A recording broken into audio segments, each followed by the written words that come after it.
Today I'm going to talk about how to use the whole Bible and other books that are excluded in some of the King James and the Protestant versions. And I have a Greek Bible here, and but I sadly don't have the Jewish English translation. But when you work with angels, use the Bible to tell what you need.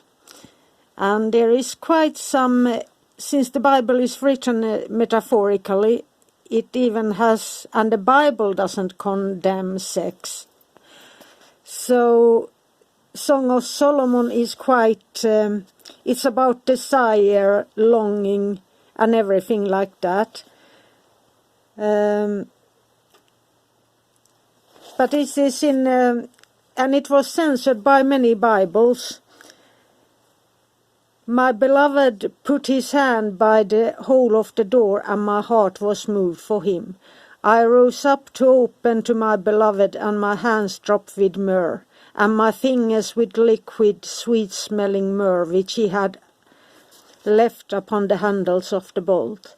I opened to my beloved, but no beloved has turned away, and withdrawn himself and was gone.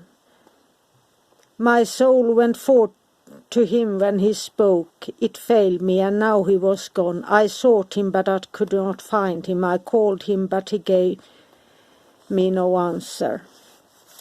And then there are a lot of descriptions about how they describe how they look, the beauty, and things like that. And if you get the Hebrew version, it is more on point. And then I'm now going to talk about how to use it. The Hebrew translation and the Greek and Catholic has the Song of Solomon, and they get shorter and shorter, and some of the Protestant removed and shortened it and changed the wording and everything like that.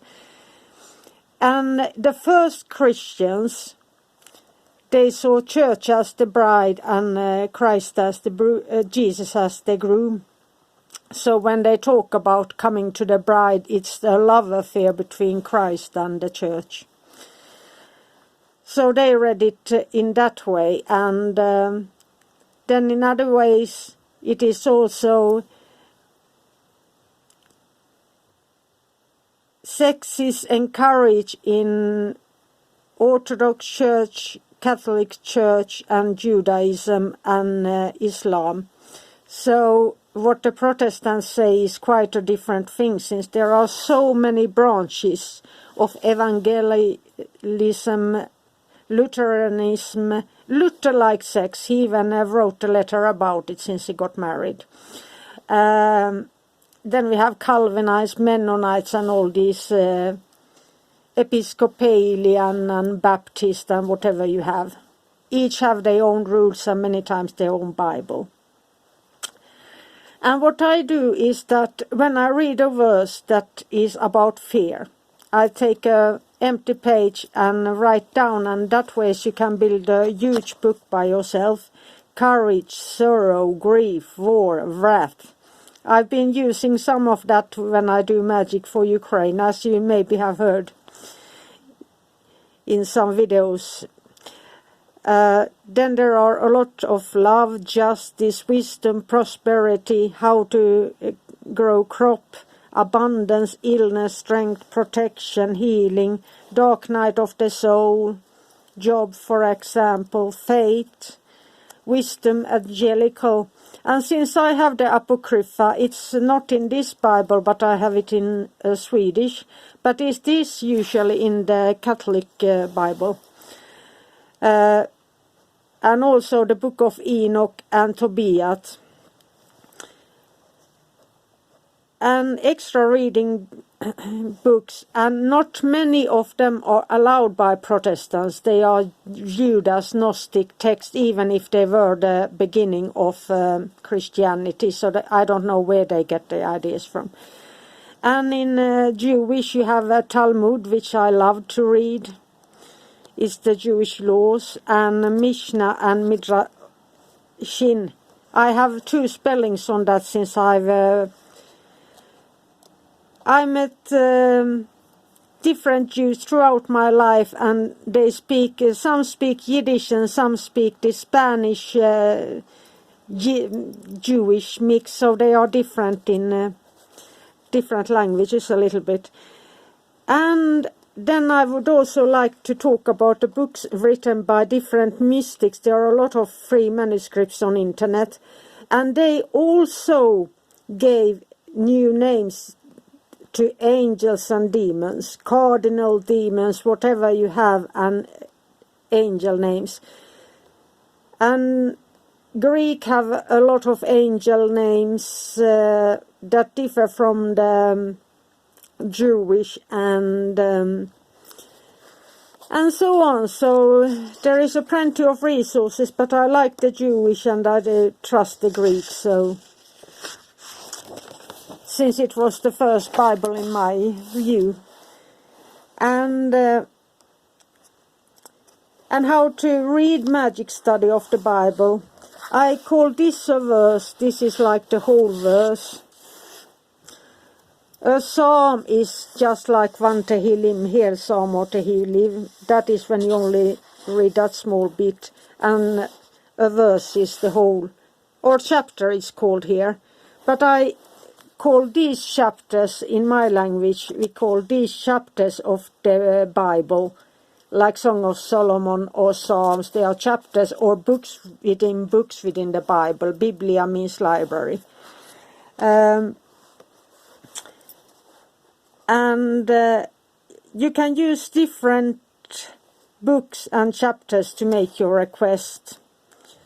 Many think that you have to just take one bit, but you write together them. You pick out what feels within you, what moves you, what hits your desire, your love, your sorrow, your anger, whatever it is. And then I practice this a lot, that I always done. I read a chapter, always a whole chapter in each book. And of course you read more and you learn more. What memories does it evoke? Multiple memories and mixed feelings. That's where I look for. It doesn't have just anger. It has maybe anger and sorrow mixed, or relief and hope, and you get the emotion and the memories going there, and then of course your brain gives you also your interpretation, which changes with time and angelical inspiration. On when Moses didn't enter and he stayed in the desert, why didn't he enter? Why did he stay with the Israelites instead of going in? Did he anger God, or was he a good leader who stood by his people? So you have always at least 2 or 3 or 4 or 5 different meanings of everything.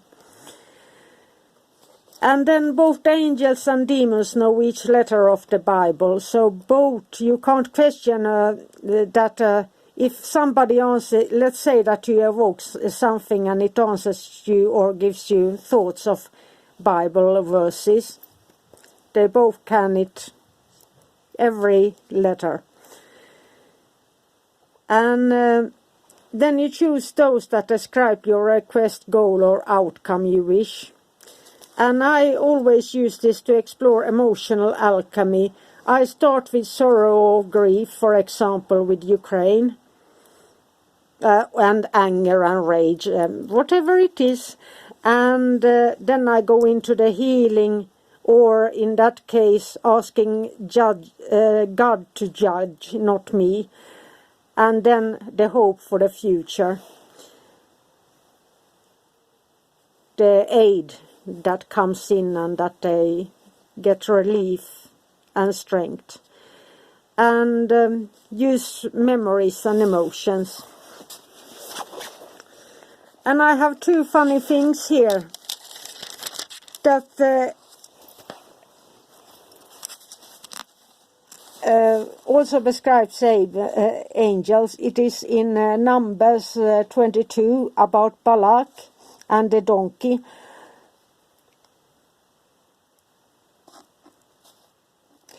And when the donkey saw the angel of the Lord, she fell down under Balaam. Balaam's anger was kindled, and he struck the donkey with his staff. And this was what made me choose God as a young child, as a 6-year-old.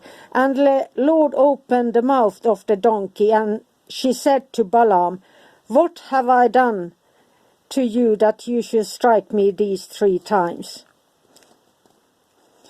And Balaam said to the donkey, "Because you have ridiculed and provoked me, I wish there were a sword in my hand, for now I would kill you." And the donkey said to Balaam, "I am not your donkey upon which you have ridden all your life until this day. Was I ever as accustomed to do so in you?" And he said, "No." Then the Lord opened Balaam's eyes, and he saw the angel of the Lord standing in the way with his sword drawn in his hand, and he bowed his head and fell on his face. And the angel of the Lord said to him, "Why have you struck your donkey these 3 times? See, I came out to stand against and resist you, for your behavior is willfully obstinate and contrary before me. And when the ass saw me and turned from me these 3 times, if she had not turned from me, surely I would have slain you and saved her alive." And I loved that. That was my chapter. My God loves animals and doesn't want anybody to beat them up. And that was a 6-year-old thought on why I chose God. And here is something I always do something for Ukraine. And here I am in Deuteronomy, like, "For a fire is kindled by my anger, and it burns to the depths of Sheol, devours the earth with its increase, and sets on fire the foundation of the mountains. And I will heap evils upon them, I will spend my arrows upon them. They shall be wasted with hunger, and devour with burning heat and poisonous pestilence. And the teeth of beasts will I send against them, with the poison of crawling things of the dust." And that will be in my Ukrainian prayer today. So this is that I let my anger out. I'm honest. That's how I feel. And then I ask for the healing and help and that. And when you do it like for Ukraine or somebody in need, just be honest. The angels know that you're a human being. And their office is to follow the Bible. It's not a curse. I don't curse. I ask God for help to stop that little venomous Mr. Putin. And this was all for now, and I hope it inspires you. Have a magical, magical day.